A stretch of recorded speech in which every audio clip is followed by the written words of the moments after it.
Assalamu alaikum hürmetli tamaşaçılarımız, din kardeşlerimiz. Assalamu alaikum hürmetli Redif Hazret. Wa alaikum assalam wa rahmatullahi wa barakatuh. Redif Hazret, bugünkü bizning sahifamiz Yaşayışkan din deb ataladi. Hamon birinchi topqir tamaşaçılarımızning hisobini ochishadi. Shunga ko'ra sizga so'z narsadan boshlab ketirga kerak. Siz taqdim etgancha bola tug'dan.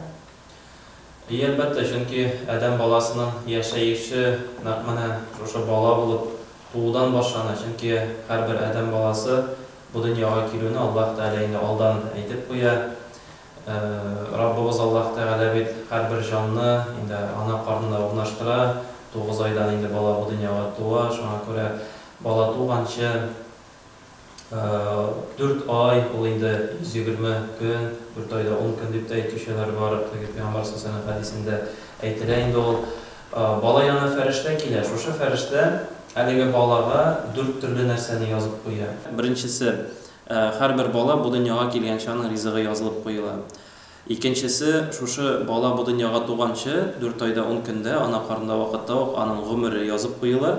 Uchinchisi, amallari yozilib qo'yiladi ham oxirdan bir so'z yozilib qo'yiladi. Baxtli yoki baxtsiz, ya'ni mana o'sha har bir kishining tug'ganchi rizq degani u bizning totarda endi oshov rizqqa kiradi.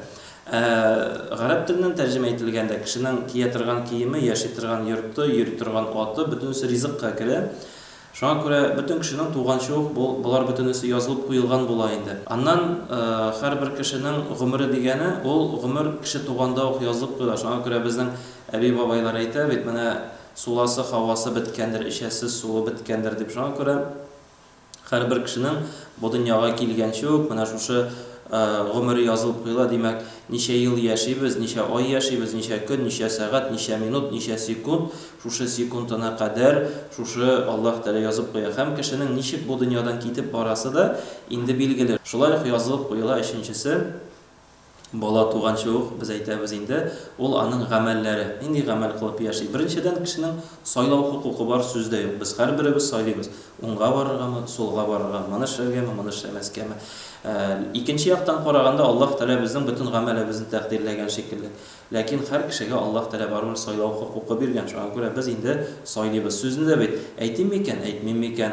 Qo'y vaqt endi nega aytmaganim deb o'kinasin. Lekin bir g'olim kishidan so'ragach, aytgan so'zlarim uchun aytmagan so'zlarim uchun o'kinganim bo'lmadi deydi. Aytganlar uchun shoqda qiyin ko'rganim bo'ldi deydi. Shunga ko'ra mana kishi amalini o'zi saylaydi. Yaxshi ishli ekan u bilan aning uchun aning natijasi yaxshi bo'lacak. Noshar ishli ekan u endi bugun shahvatni berilib u noshar ishli, lekin aning natijasini qaraysan oxiri u endi ko'p kishining biz turmush qiyratini ko'ramiz, u xayrlisi bilan bitmaydi. Shunga ko'ra kishining saylovga huquqi bor. Eng hikmati oxirgi so'z mana bu baxtli yoki baxtsiz bu endi hali bu dunyoga kelgancha bir yozib qo'yiladi. U g'arabcha sa'idun aw shaqiyun deb aytiladi, baxtli yoki baxtsiz. Mana bunda bir so'z, ne uchun bir so'z? Chunki shu bir so'z kishining butun turmushini ta'sir etadi. Ne uchun Alloh taolo 3 bo'lish qo'ygan, ham shuning birisini ism degan bir qaraganda boshqa vazifalarda bor shekilli. Chunki ism bolaning to'g'ridan-to'g'ri xulqini ta'sir etadi. Qo'y bir atiyalar ortiq e'tibor bermaylar. Bola tug'a, ayda yarar, anining birinchi 2 harfin, atining so'nggi 3 harfin qo'shalarda ism yozib qo'yalar. Mana biz bir-birimizga endi shu ul duo Alloh taolo aytadi, siz bir-biringizga duo qilgan shekilli, agar da sen kishiga yaxshilik tilaysan ekan, farishtalar o'zingga shu bo'lsin deb aytadi. Agar da sen kishiga nosharlik tilaysan ekan, farishtalar o'zingga shu bo'lsin deb aytadi. Ism shunga ko'ra birinchi bo'lish bo'lib turadi. Atiyan endi ona bola tug'gancha saylab qo'yarga tegish. Bola tug'gancha yigit ismi, qiz ismi atiyaning o'g'illarga tegish.